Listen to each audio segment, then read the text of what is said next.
अशोक वाटिका में पहुंचे। माता सीता बैठी हुई थे, भेंट हुई, चर्चा हुई, एक दूसरे का परिचय दिए थे। बाकी हनुमान जी तो जानते, लेकिन सीता मैया नहीं पहचान पाई थी। सारा अपना बताया। वाटिका को जानने के बाद में, लंका भी जलाने के बाद में जब पुनः आए सीता के पास, चलिए मैया राम जी के पास आपको लेके चलते, तो कहा बेटा मैं चलूंगी नहीं, लेकिन हमारा संदेश पहुंचा देगा। रोती जा रही मैया सीता राम के वियोग में, और हनुमान जी से कहती है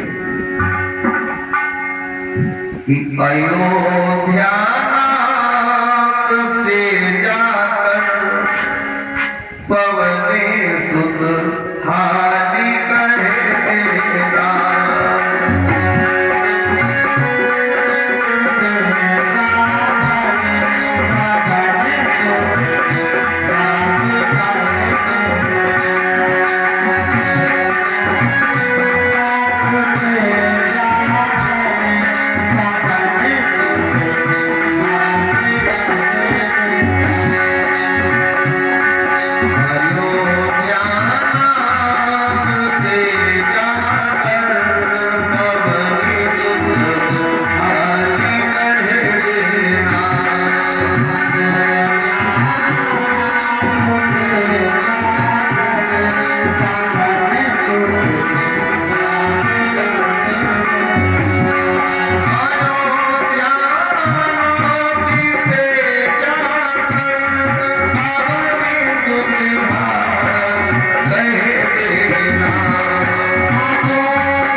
हनुमान जी के भी आंखों में आंसू रोती हुई बेचारी मैया सीता हनुमान जी से कहती है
श्री हनुमान महाराज की भगवान भगवान की श्री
ऋषियों से नैमिष के अंतर्गत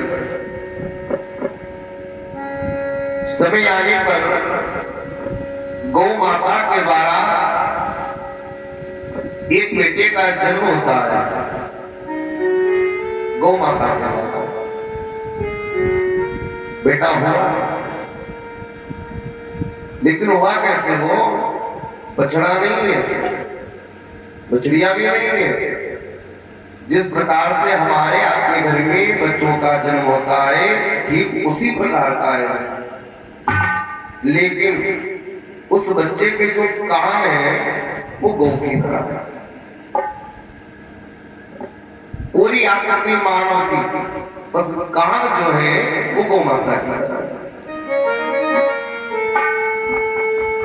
इधर जो धुंधली की बहन है ना, उसके भी द्वारा एक बेटा हुआ, अपना बेटा धुंधली को जाके दे दी, ये बहन ये आज के बाद आपका बेटा है, नाम आपका रहेगा, सेवा सरकार में करती रहेगी।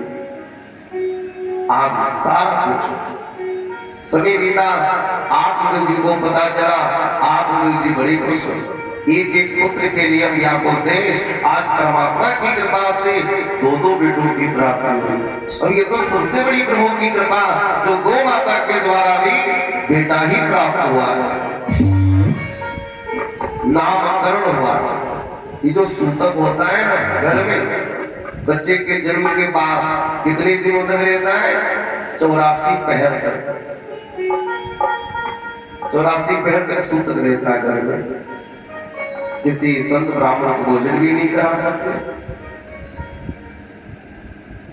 अभी बता रहे, साधु संत ब्राह्मण को भोजन भी नहीं करा सकते, दान पुण्य नहीं कर सकते, पूजन पाठ के लिए कोई चीज भी नहीं ला सकते। 84 पहर। एक दिन में कितने पहर होते हैं? 4। सुबह का, दोपहर, लोटे पहर, फिर शाम को 4 पहर हो गए, और 24 घंटे में 8, 4 दिन के 4 रात्रि के 8 हो गए, 8 दशामन 80 और 11वां दिन 84। नामकरण जो होता है 11वें दिन होता है, 84 हो गए। बोलिए गोविंद भगवान की जय हो। नामकरण हुआ, ब्राह्मण आए तो धुंधली ने कहा ब्राह्मणों से, हे ब्राह्मण देव, ये जो हमारा बेटा है ना, हाँ, इसका नाम कुछ इस प्रकार से रखना कि हमारे नाम से इसका नाम मिलता जुलता हो, नाम से ही पता चल जाए कि हमारा बेटा है। ब्राह्मण लोग तो वैसे भी नाम मम्मी भाई माई उनका काम है, एक रास के 5 नाम बनाते, ये तो बनाए जाते, रास तो निकाले जाते, समय देख के किस रास में जन्म हुआ है, लेकिन एक रास पर 5 नाम बनते। किसी की मिथुन है तो मिथुन के भी ऊपर 5 बनाते हैं, जो भी रखना बन। लेकिन भैया रास वाले नाम अब कहाँ चलते?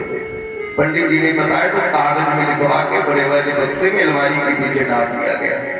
जब कभी ब्याह नहीं बनेगा चलते फिरते नाम से, तो पुनः नामों को याद किया जाता है, तो उनको निकाला जाता है। वैसे ऐसे तो नाम चलते कि चाचा जी ने कुछ नाम रख दिया, कहीं नाना नानी ने नाम रख दिया, कहीं बाबा और दादी ने नाम रख दिया, चलते फिरते नाम। तो बताओ ब्राह्मणों ने नाम रखा है क्या?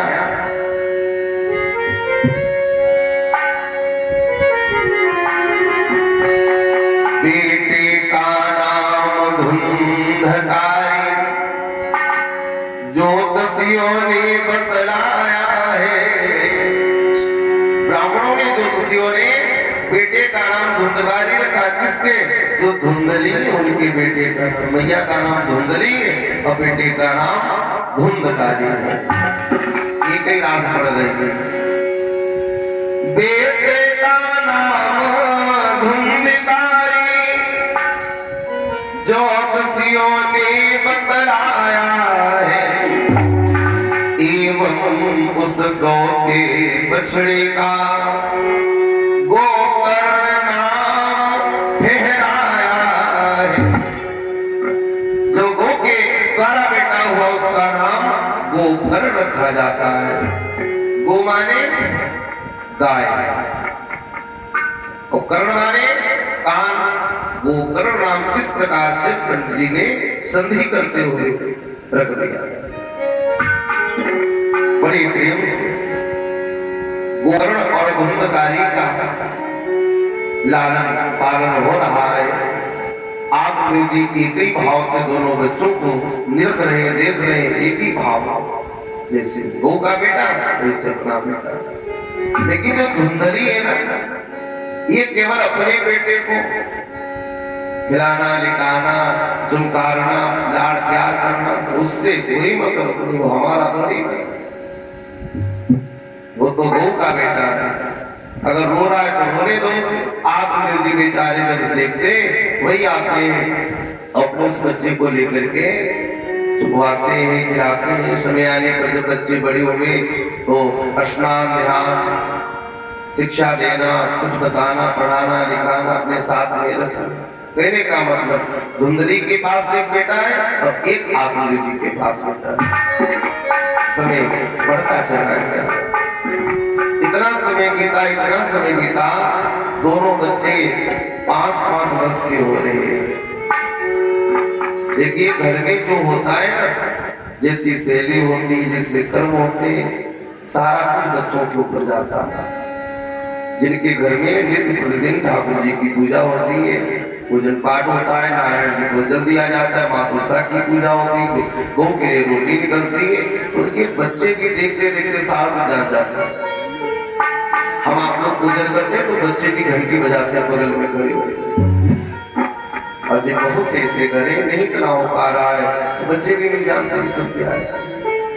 कहीं घर पहुंच भी गए तो बड़ा अजीब तरीके से देखते हैं, अजीब फीलिंग उनका आती, कहाँ आ गए यहाँ।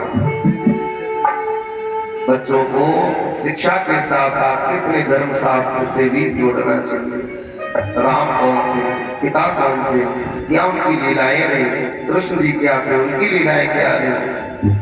कथानक के रूप में जितने समय तक बच्चे मोबाइल देखते उतने समय तक पढ़ो। माना वो भी ठीक है, कुछ मिलता है लेकिन कुछ नहीं मिलता है मोबाइल से। हाँ, जब लायक बनते हैं, ऑनलाइन कोचिंग कर रहे हैं, ऑनलाइन पढ़ाई कर रहे हैं, वो ठीक। बहुत से छोटे छोटे बच्चे हर समय उसे क्या दिमाग खराब हो रहा है। तो इन चीजों को भी देना चाहिए बच्चों को। ये सारा कुछ आत्मदेव जी के द्वारा तो प्राप्त हो रहा है गोकर्ण जी को, लेकिन धुंधली के द्वारा कुछ नहीं मिला धुंधकारी को। वो तो ऐसे जैसे वो ऐसे बेटा, शिक्षा मिलती है विद्यालय से, लेकिन संस्कार मिलते हैं घर से। शिक्षा से कहीं ज्यादा महत्वपूर्ण है संस्कार, है ना।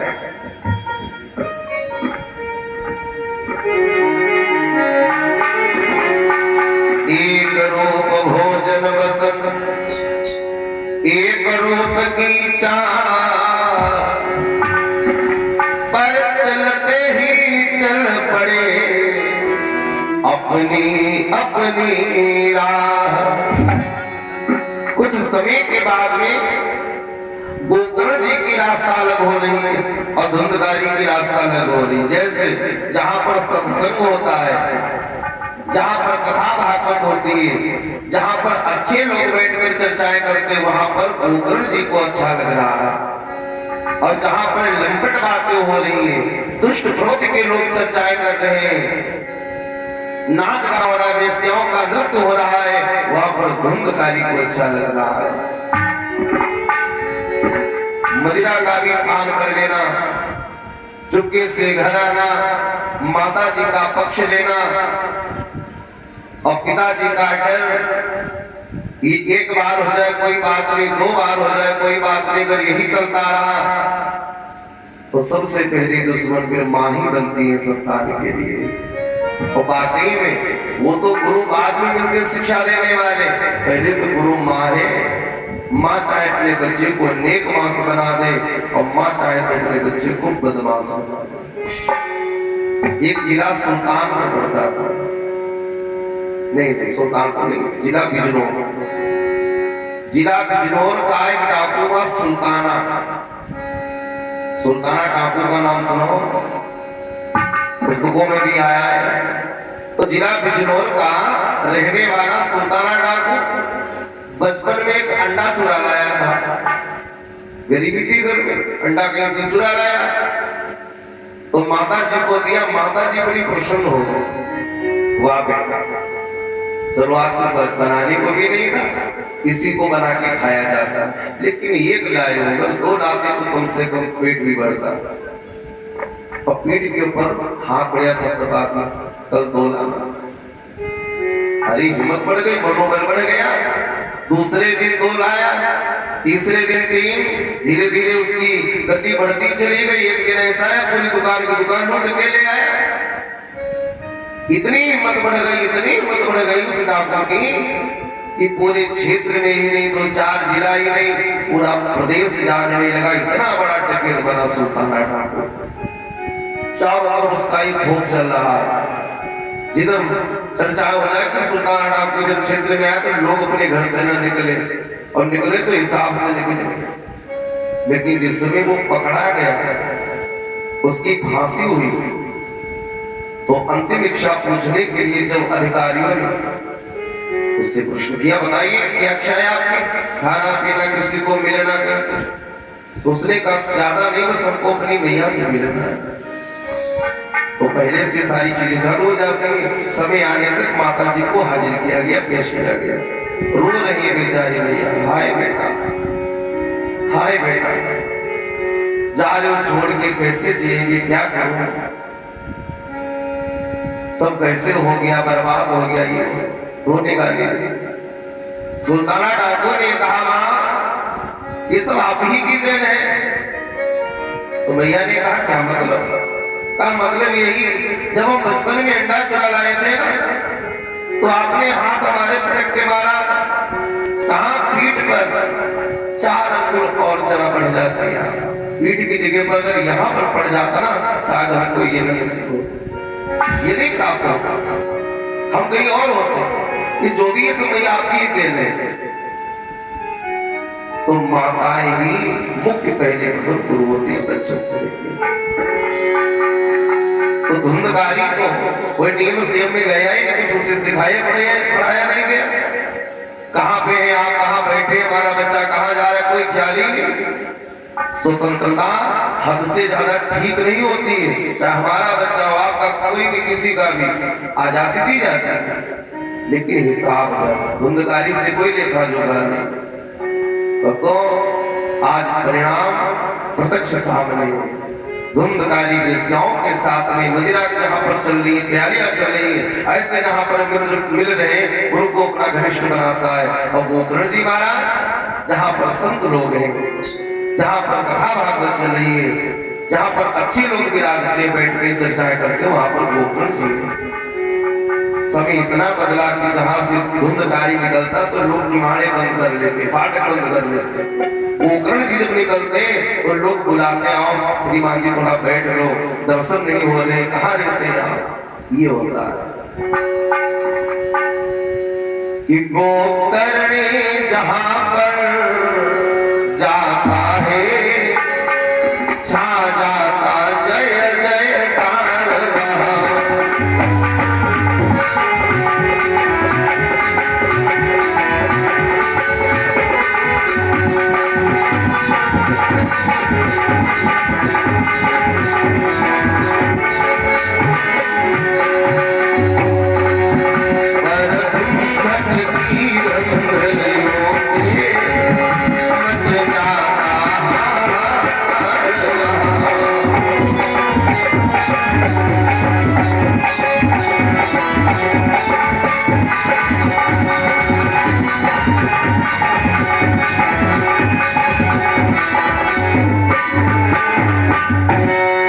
इस प्रकार से जब दोनों लोगों के विचार रहन हुआ, तो आप जो जी बेचारे बड़े परेशान होने लगे, क्योंकि पिता को पुत्र के ऊपर बहुत नाज होता है।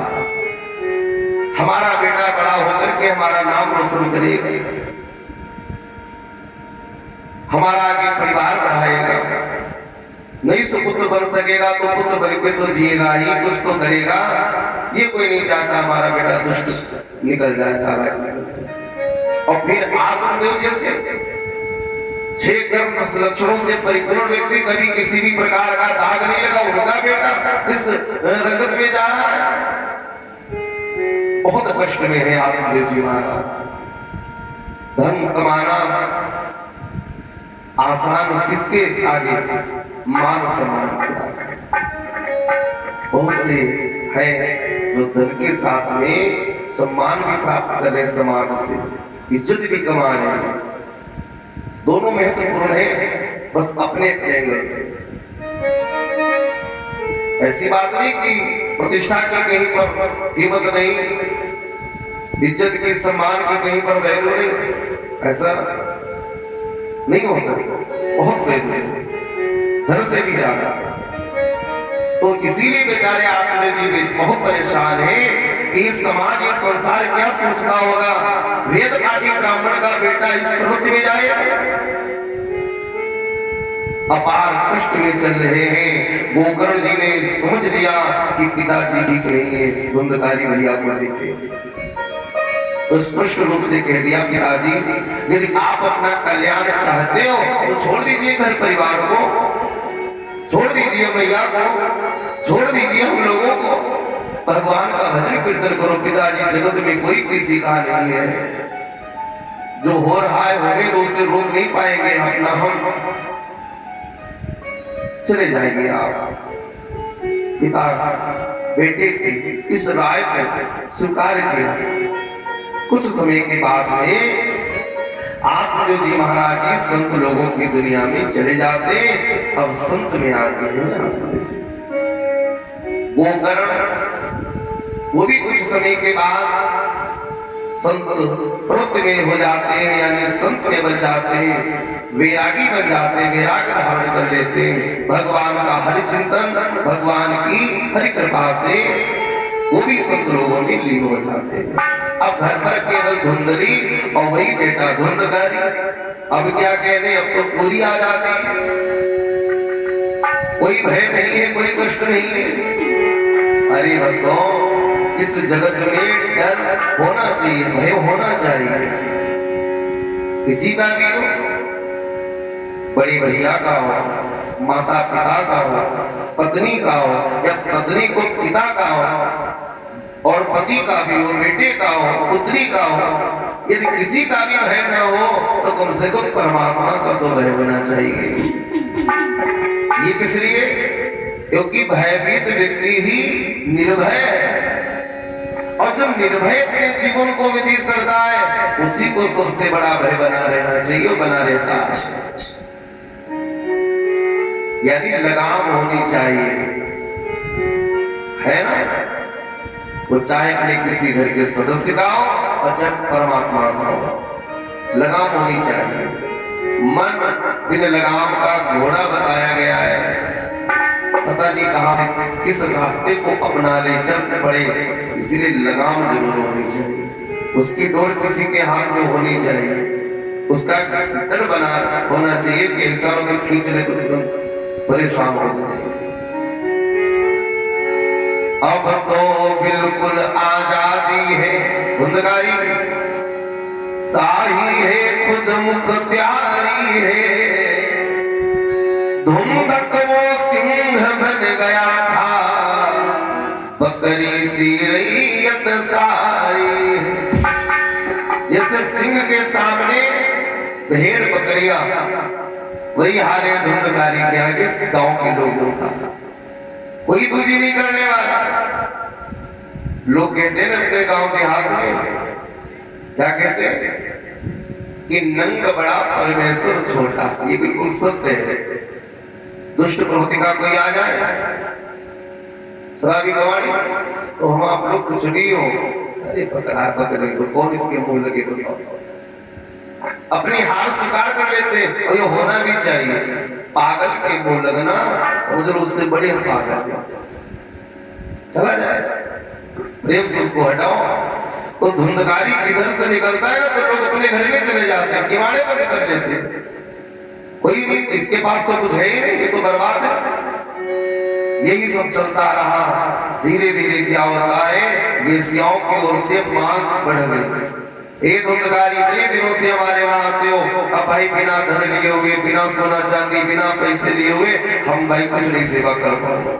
मदिरा तभी मिलेगी, नृत्य तभी मिलेगा जब हमें कुछ सोना चांदी लाओ। हमारे पास ये नहीं, हमारे पास वो नहीं, ये सब जाल होता है ना। जब व्यक्ति आ जाता है कंट्रोल में, तो जहां जिधर को स्टेट घुमाओ। बोलिए गोविंद भगवान की जय। तो घर में जो सोना चांदी था, धुंधकारी वो उठा के वेश्याओं को दे देता। माता जी जब मना करती तो कट वचन, रे तू बढ़िया, यहाँ तक कि अपने लातों से, पैरों से, डंडों से माता का सम्मान कर रहा है। बताओ, जिसने बचपन से अभी तक पाला, चलो कोई बात नहीं, जैसे भी पाला हो, जैसे भी आचार विचार दिए हो, लेकिन कम से कम बड़ा तो किया उसने। मारा अपनी मैया को, इधर वृद्धा पर के जब बच्चे के द्वारा चोट खाई है धुंधकारी, तब वो धुंधली तुम रोती जा रही है और किसकी याद कर रही है? अपने पति देव। क्यों? इंसान की कीमत को पता चलती है उसके न होने पर। जब तक वो है तब तक कोई कीमत नहीं, कोई वैल्यू नहीं, लेकिन जिस समय वो नहीं होता है तब कीमत पता चलती है। जैसे वीर अभिमन्यु को कीमत पता चली थी अर्जुन को कब? जब चक्रव्यूह में फंस चुके थे तब। पहले नहीं याद की पिता की, अरे हम है तोड़ देंगे भी, चाचा ताऊ लोग हाथ लगाए पीठ पर, हाँ बढ़ो आगे। लेकिन जब फंसे बेचारे अभिमन्यु, तब पिता की याद करके रोए। यदि आज हमारा पिता यहाँ होता तो हमारी दुर्दशा न होती। तो इंसान के न होने के बाद कीमत पता चलती है। आज बेचारी रो रही है धुंधली, लेकिन का वर्षा जब खुशी सुखारे, समय चोक उनका बचताने। अब कोई विचार करने का फायदा, लेकिन एक चीज जरूर है भैया, रामायण में लिखा है कि करम प्रधान विश्व करी राजा।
ऐसा व्यक्ति कार्य करता अपने जीवन में मिलता है। यदि हम अपने को सरेंडर करते, जैसे किसी के द्वारा अपराध हुआ और वो फिर रहा है इधर उधर, पुलिस सब ढूंढ रही, तलाश कर रही, अगर कहीं इधर उधर मिल गए तो बड़ी, फिर समझ लो पहले तो सेवा होगी, उसके बाद में वही कार्रवाई होगी। अगर सारा कुछ गलत करने के बाद में स्वयं अगर अपने आप को समर्पित कर दिया कानून के हवाले, तो शायद सेवा से बच जाओ। चलो भाई स्वयं आ गया। अगर संसार में गलत कार्य हो गए भाई, अधम शरीर है, समझते समझते व्यक्ति समझता है हो गया। अगर प्रभु में समर्पित कर दिया अपने आप को, कान पकड़ लिए प्रभु जी आज के बाद नहीं, लेकिन अब आज के बाद भी नहीं, तो जो सेवा होती है ना, यानी कष्ट मिलना, हमने कष्ट दिए दूसरे को, बहुत कुछ गलत कार्य कर डाला, लेकिन अब हम प्रभु में आ गए, लेकिन आगे तो आ ही गए, बच जाएंगे। ये भागवत कहती है। उदाहरण के तौर पर आगे आप लोग कथा सुनेंगे। अजामिल, कोई कसर उसने बाकी नहीं रखी, जितने संसार के गंदे कार्य सारे उसने किए। अपनी ब्राह्मणी को घर से निकाला, एक वेश्या को पत्नी बना करके घर में रखा। कभी साधु संत पूजन पाठ सेवा सत्कार कुछ नहीं, लेकिन अंत में समर्पित किया प्रभु जी को। हुआ क्या, अंत में रगड़ उसने ची कर ली, भगवान धाम को प्राप्त करता सीधे, कोई इधर जाना ना कुछ होगा ना कुछ। हाँ, इधर धुंधकारी जो है, जिस समय भैया को पीटा मारा है तो धुंधली बेचारी रो रही है और प्रभु जी का अपने ध्यान कर रही है, पति देव का ध्यान कर रही है, लेकिन आज कोई बचाने वाला भी नहीं है। समय आने पर धुंधली भी बेटे के डर से भय से घर से निकल जाती है। घर से बाहर निकल गई, रात्रि का समय कि कल आएगा तो मुझे पीटेगा मारेगा। तो गहरा गड्ढा था मकान के कुछ दूरी पर, उसी गहरे गड्ढे में जाकर के धुंधली गिर जाती है और जिसमें गिरने से उसकी मृत्यु हो जाती है। रात गई, सवेरा हुआ, गांव के सदस्यों ने देखा, लोगों ने देखा, निकाला गया धुंधली को।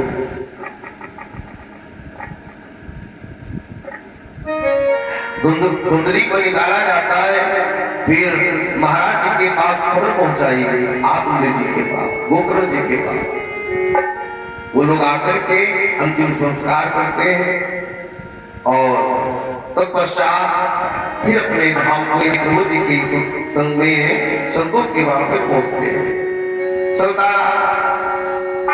इधर जो धुंधकारी है, ना तो घर पे मैया रही, न पिताजी रहे, न भाई रहा, तो चोरी डकैती राजनी ये उसने चालू कर दी। पैसे लूट के, दूसरों से छीन के, मार के, जला के, बस पैसा लाना, वेश्याओं को देना, मदिरा पीना, वहीं पे भोजन, वहीं पर नृत्य देखना, बस यही उसका एक कार्य बचा है।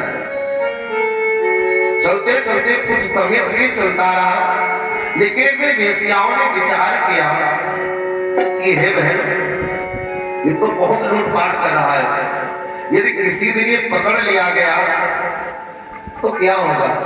तो एक बूढ़ी वेश्या बैठी थी, तो उसने कहा होगा क्या, इसके साथ में तुम सभी लोग चकिया पीसोगे जेल में। चोरी का माल लेना ये ठीक नहीं होता है, तो क्या किया जाए माता जी, क्या किया जाए, इसका काम तमाम करो। क्या मतलब, इसे मार दो, क्योंकि इसकी आदत पड़ चुकी है, अपने कोठे के अलावा कहीं इसको निद्रा नहीं आएगी, कहीं नहीं आएगा, यही पर ये रहेगा, यही पर ये नृत्य देखता है, यही पर मदिरा पीता है। तो कहा बोलते एक आदमी का तो क्या हुआ, संगठन में बड़ी शक्ति है, सभी लोग संगठित होकर के उसको मारिएगा, अंत कीजिएगा। कहा फिर भी तो बूढ़ी वेश्या ने कहा एक चीज और बताओ, एक चीज और सुनो, बताते हैं। कहा क्या, कहा जब कभी इंसान को परास्त करना हो, जब कभी इंसान को गिराना हो, मारना हो, तो सबसे पहले उसकी कमजोरी हो, सबसे पहले उसकी कमजोरी तलाशिए। इस व्यक्ति के अंदर टूट कहां से आएगी। जैसे जब भीम के हाथों से दुर्योधन मारने को हुआ, मरने को हुआ, तो गदा तो मारते भीम से, लेकिन चट की आवाज आती है। क्यों? क्योंकि दुर्योधन का शरीर पूरा वज्र के समान हो चुका है, गांधारी की दृष्टि से वज्र के समान। भीमसेन बहुत परेशान, ये मर क्यों नहीं रहा। प्रभु जी ने स्वयं कहा कि भीम इसकी मृत्यु तुम्हारे द्वारा है, लेकिन ये मर क्यों नहीं रहा, इसका शरीर वज्र के समान कैसे हो गया है, हमारी गदा का प्रभाव क्यों नहीं पड़ रहा है। घूम घूम के कन्हैया की ओर देखते हैं भीम से, कमजोरी तो बता नहीं जहां पे मारे। तब प्रभु जी ने कहा क्यों नहीं मार रहे हो भीम। कहा प्रभु जी इसके ऊपर कोई प्रभाव ही नहीं पड़ रहा है, कहीं से कुछ कमजोरी ही नहीं मिल रही है।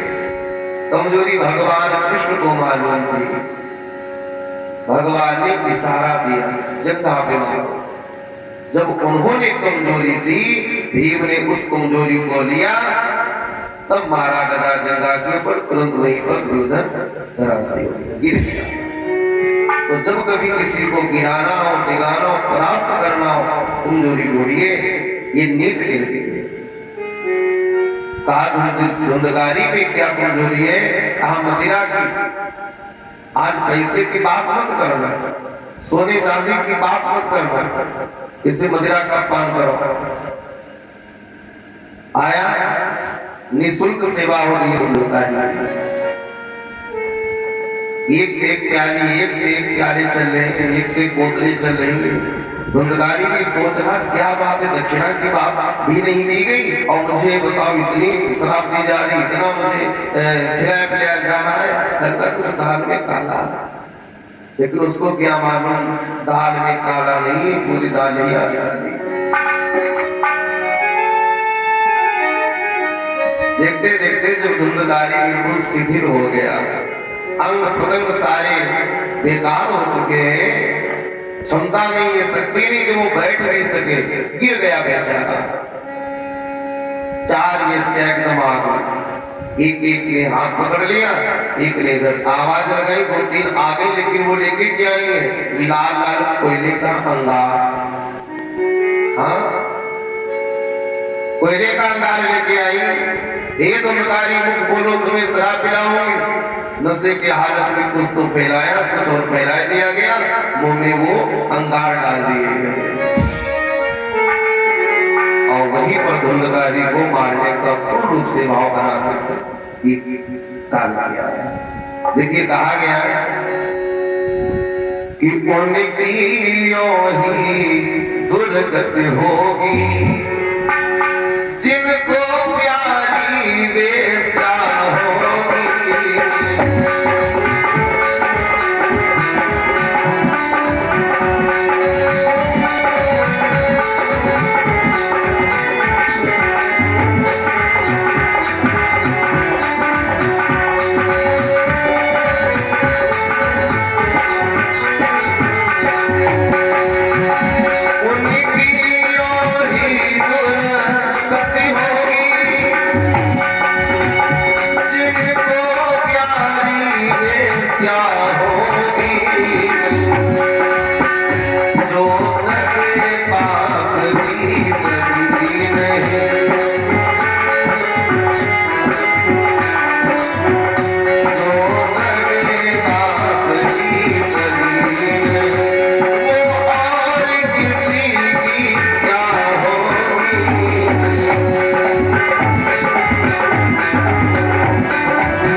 वो संसार की क्या होगी?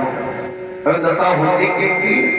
सबकी नहीं, लेकिन है ना, उनकी वही दुर्गत होगी। किनकी? जिनको प्यारी वेश्याएं होती है, और वो वेश्याएं जब अपने लोगों की नहीं हुई तो संसार की कभी नहीं हो सकती भैया। ये धुंधकारी की दशा रही। और एक चीज, धुंधकारी के प्राण निकले आसानी से नहीं, बड़ी मुश्किल से, बहुत विलंब से, तड़प तड़प के पड़ रहा है धुंधकारी। हाय भैया, हाय पिता, हाय भैया मैं बचा लूं, लेकिन वहां पर कोई नहीं है।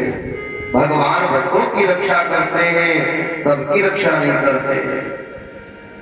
तो भाई है ना, करो सदा तिनकी रखवारी और जिम बात कहीं राख में। यहाँ पर भी सबके नहीं लिखा है। अगर सबकी रक्षा करते प्रभु जी तो गोस्वामी जी लिख देते कि करो सदा सबकी रखवारी, सबके नहीं लिखा। करो सदा तिनकी रखवारी जिमी बार कहीं राख महतारी। जो भगवान के भक्त हैं उनकी वो कैसे, जैसे माँ अपने बच्चे की रक्षा करती है, इन आंखों की रक्षा ये पलके करती हैं, उसी प्रकार से भगवान अपने भक्त की रक्षा करते हैं। ये तो दुष्ट है, तड़प रहा है, आए भैया आए पिता, कोई नहीं बचाता, बहुत आवाज लगाता रहा, बहुत, लेकिन मरने के बाद में उसका कल्याण नहीं हुआ। भक्तों, मरने के बाद में वो प्रेत अवस्था में जाता है। उजड़ गया हर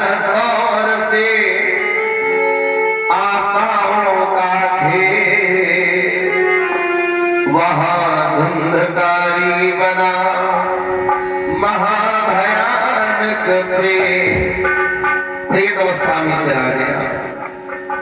प्रेत में तो कहीं किसी के रूप को ले लेता है, कहीं किसी के रूप को ले लेता है।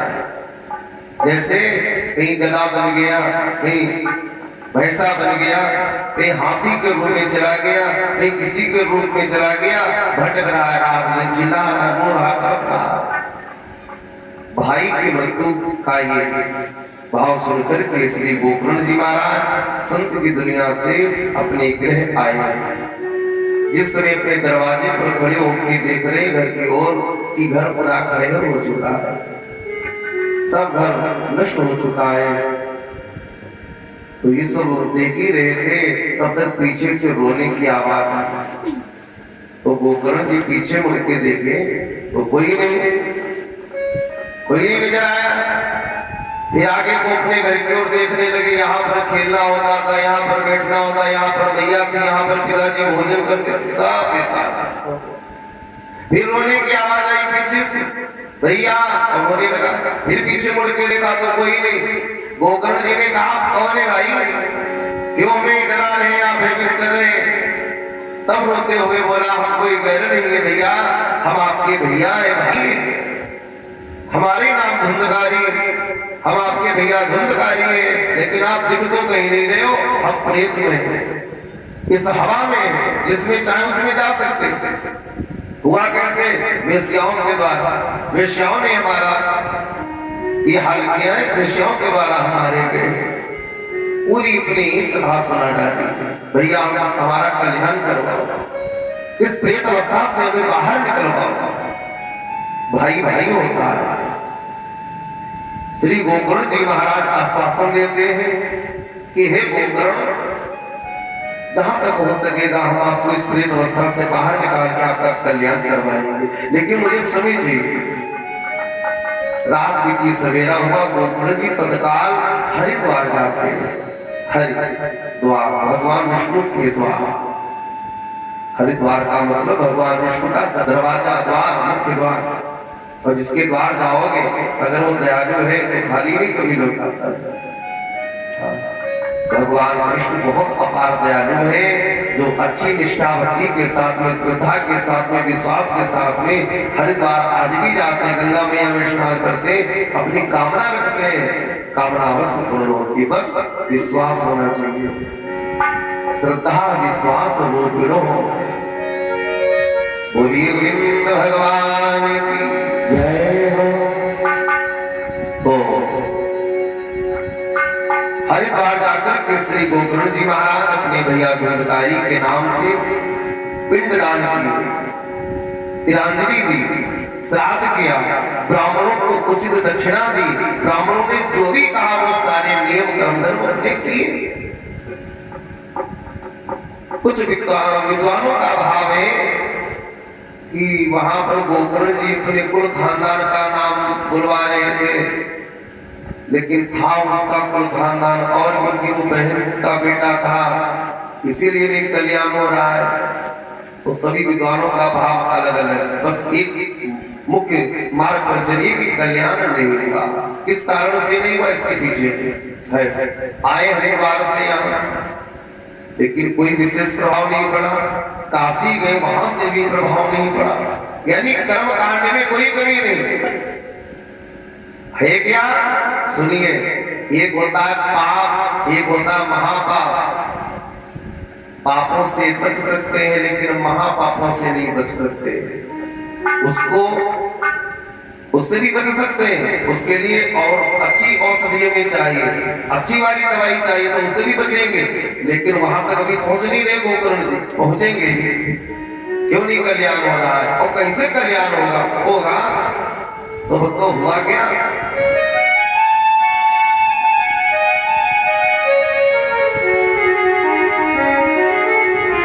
गोकर्ण जी महाराज अंत में सूर्य नारायण का ध्यान किया, क्योंकि गोकर्ण जी महाराज सूर्य जी के बहुत परम उपासक थे। सूर्य नारायण को बहुत प्रेम करते थे, बिना इनको जल दिए, बिना इनका इनके नाम से भंडारा, इनके नाम से कथा, इनके नाम से जब, इनके नाम से पूरा दिन बैठे रहे। सूर्य नारायण को वो अपना मुख्य प्रमुख इष्ट मानते थे, जैसे हम आप लोगों के प्रमुख इष्ट होते हैं। कोई शिव जी को महान अपने हृदय में बनाए, कोई राम जी को, कोई कृष्ण जी को, कोई गणेश जी को, कोई किसी को ना। तो प्रमुख जो इष्ट है गोकर्ण जी के वो नारायण जी। तो उनका जब मनन किया, उनका जब ध्यान किया तो सूर्य नारायण प्रकट हो गए।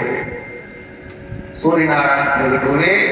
क्या आज्ञा है, क्या इच्छा है, किस लिए आपने हमारी आज्ञा की? गोकर्ण जी बेचारे बड़े दुखी भाव से कहते हैं,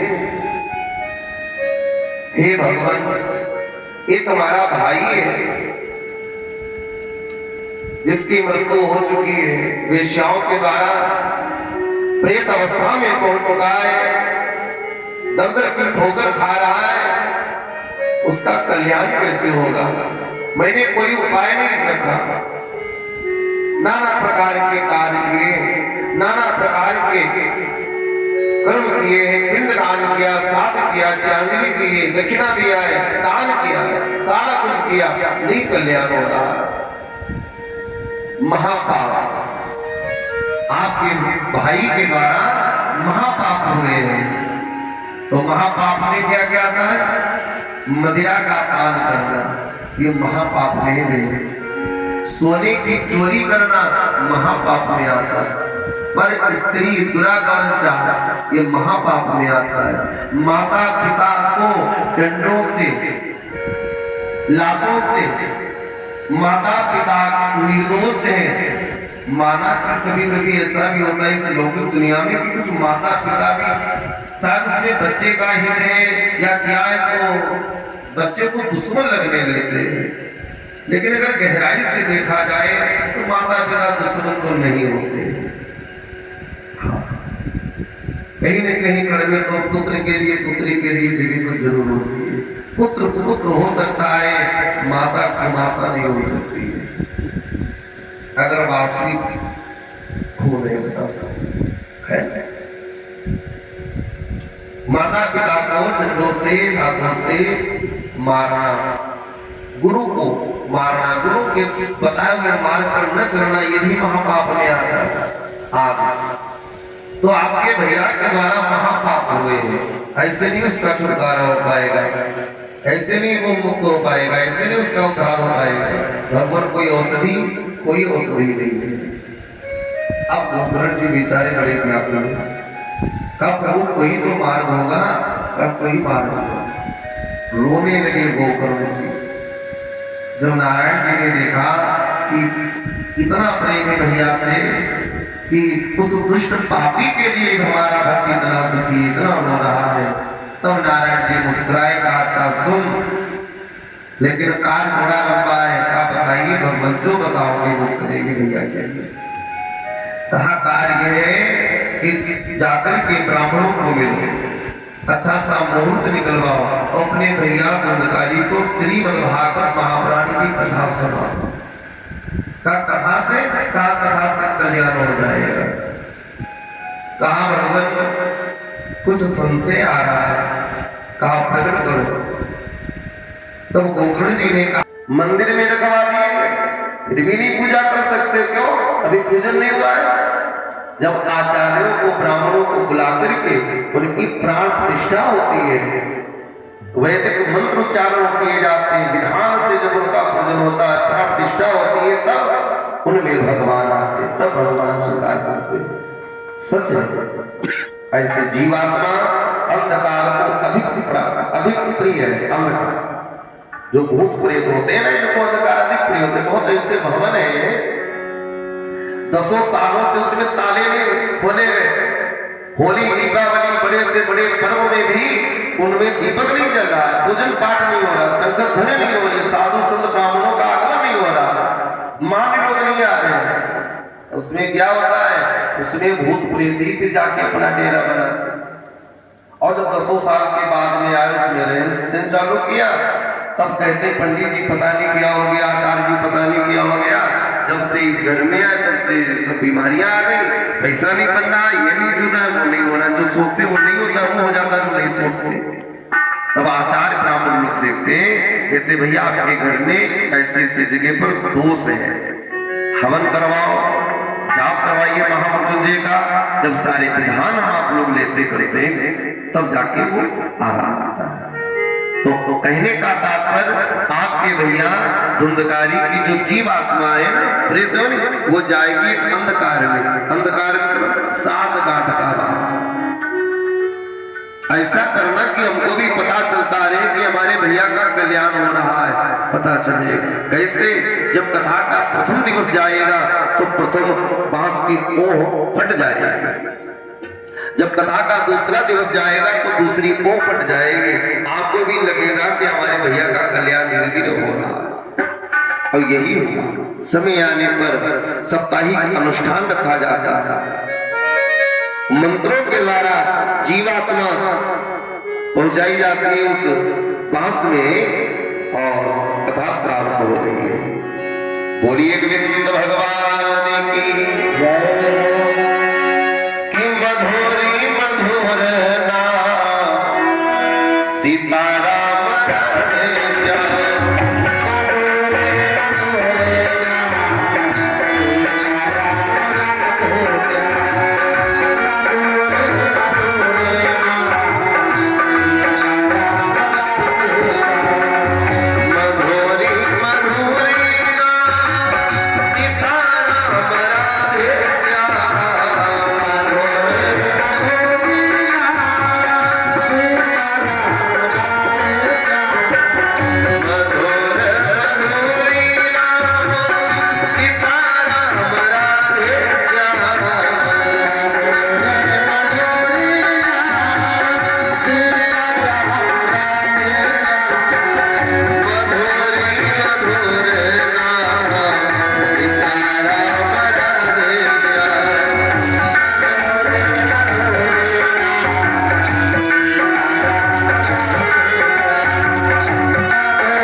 समय आने पर श्रीमद् भागवत महापुराण का अनुष्ठान रखा गया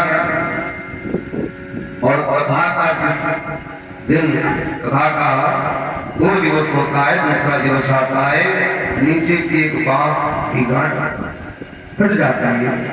जीवात्मा प्रेत होने दूसरे अवस्था में आती है। दूसरे दिवस में दूसरी पोटी नष्ट हो जाती है और प्रेत होने ऊपर आती है। देखते देखते क्रमशः जब 7वां दिवस गुजरा है ना, भगवान के धाम से सुंदर एक विमान आया, यानी प्रभु जी के धाम से। जितने लोग वहां पर विराजमान है सब चिंतित बहुत परेशान है बेचारे कि आखिर इस पापी के लिए, इस दुष्ट के लिए भगवान के धाम का ये विमान, और जिसके ऊपर प्रभु जी के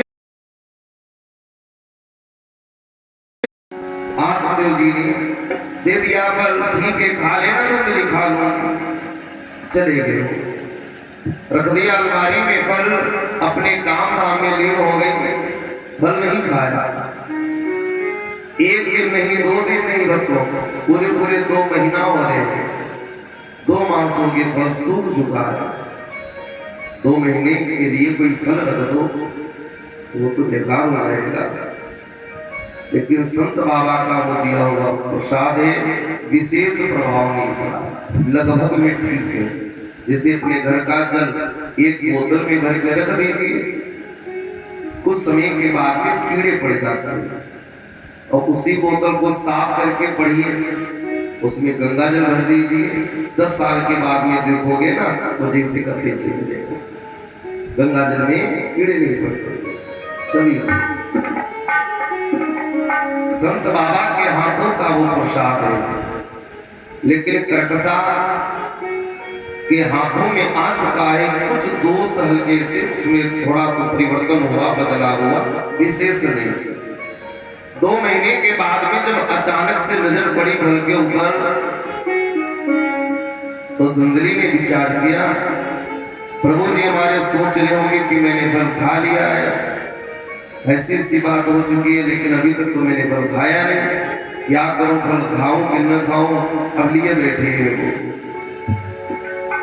लिए बैठी हुई है, यदि खा लेती हूं तो मैं गर्भवती हो जाऊंगी, फिर हमारा घूमना टहलना श्रृंगार करना भरपेट भोजन करना, और मान लो किसी दिन हमारी बढ़िया में आग लगे तो मैं भाग भी नहीं पाऊंगी। नकारात्मक सारे विचार बन रहे उसके मस्तिष्क में, क्योंकि नकारात्मक तभी विचार बनते हैं जब हम आप लोग कहीं से भटके हुए चलते हैं, और जब अपने सतमार्ग से चलते हैं, ठीक रास्ते से जीवन को लेके चलते हैं, कभी गलत विचार नहीं आएंगे। कुछ देर के लिए कहीं संगत में या कहीं जगह स्थान का भी दोष होता है, कुछ लोगों का साथ हो जाता है, कुछ लोगों के पास बैठना हो जाता है, तब ऐसे आते विचार। लेकिन अगर बुद्धिमत्ता व्यक्ति है तो वो विचार भी नष्ट हो जाते हैं, उसके अंदर तो नाना प्रकार के विचार आ रहे हैं। मेरा पेट नहीं भरेगा, बच्चे होंगे तो उनका मन को साफ करना पड़ेगा, रात में मैं सो नहीं पाऊंगी, बच्चे जगाएंगे, अरे दुनिया का निष्कर्ष यही निकाला कि मैं फल नहीं खाऊंगी, नहीं खाना मुझे। इतने में पता नहीं कहां से पड़ोस में भी आई थी उसकी बहन, वो आ जाती, संयोग की बात उसी समय आई जिस समय धुंधली के हाथों में फल है।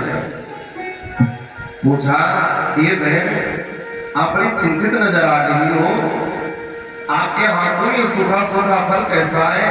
धुंधली ने पूरी कथा सुना डाली। अरे क्या बताऊं, आज के इतने दिन पहले पता नहीं कहां से हमारे ब्राह्मण जो हमारे लिए फल लेके आए थे, उनका कहना था ये फल खा लो, माँ बनोगे, पिता बनेंगे, और इतने नियम नहीं बताए थे। एक भी नियम हमारे पर नहीं पड़ा, वो तो जानती हो, जब तक 4 घर में घूम न लूं तब तक हमारा दिल नहीं करता, जब तक दिन में 4 बार में भोजन न कर लूं तब तक मेरा पेट नहीं भरता। और पूजन पाठ ये हमारे समझ में भाई नहीं आता है। हाँ, ये पूजन पाठ 4 घंटे इधर 2 घंटे उधर, ये नहीं समझ में आता। व्रत ये तो हमें बिल्कुल नहीं समझ में आता है। व्रत में कौन भूखे मरेगा?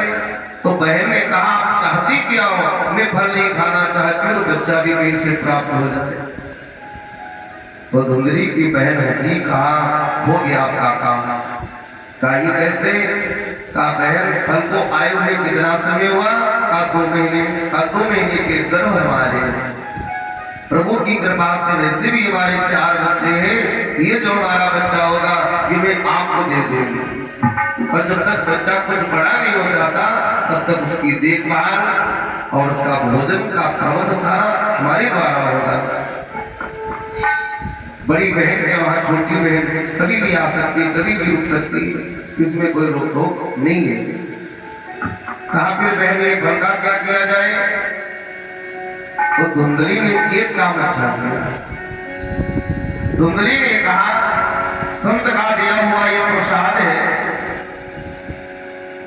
देखो संत में कितनी शक्ति होती है। अपने दरवाजे पर इतने दिनों पहले से गैया बंधी हुई, जिसके द्वारा आज तक बछड़ा बछड़ी कुछ नहीं हुआ, ये फल में उसे खिलाओ, देखो कि कुछ होता है क्या?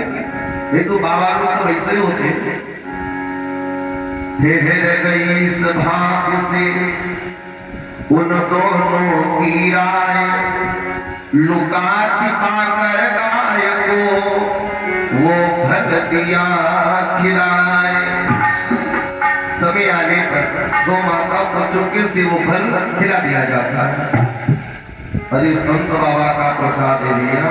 संत यदि एक मिट्टी भी तड़वी उठा के दे दे, अगर वो विश्वास पूर्वक लाते हैं अपने साथ में, तो वो भी उससे भी खरीद होता है, उसका भी प्रभाव अच्छा पड़ता है। खिला दिया गया गौ मैया को फल।